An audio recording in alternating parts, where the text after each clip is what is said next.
What are the conditions that make my foot or the thing I feel when I walk not me? Does this have something with the 5 aggregates? Could you break it down?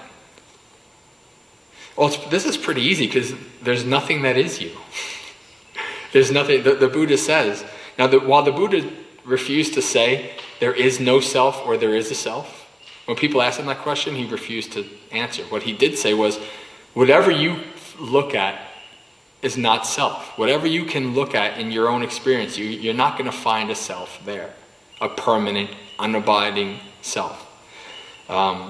So when you're walking, and when you're doing this thing, I learned this, Bhante Sila taught me this at a retreat almost 4 years ago. So when he started talking, I was like, I remember this. This is interesting stuff. And this is from the suttas. This is the essentially 6 factors.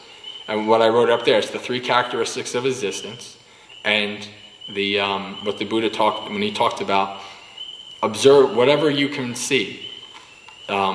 Truly understanding it, you truly understand that this is not mine. The foot is not yours. Is it yours? Yes, you can. You can will yourself to lift the foot, but or you can will yourself to do whatever with your body.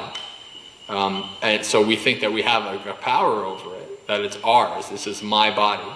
I'm pointing, right? But then when the body gets sick, or when the body dies, or when, the body gets old, you can't say, well, don't get old. Come on. I'm forced, I command you not to get old. No. You can't control. You have limited control. You have an illusion of control. But the body is following a path. The body was born. The body was, born out of the union of your parents. The body grew up in the womb. The body was, came out of the womb. The body grew up, learned how to walk. The body is, getting taller. And then the body's getting shorter because it's getting hunched over. And then you need a cane. And then you drop dead. That you have no control over that system.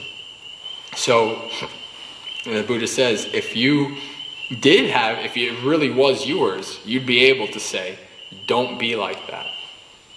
But you can't, because it's not. And so that's what, when you're, anything that comes up in your experience, applying these 6 factors is applying, understanding that everything that you're going to have in your experience is impermanent. It's coming up, it's also going to go away.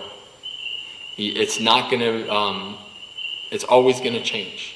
Everything is, and if you attach to it, you're going to make yourself suffer.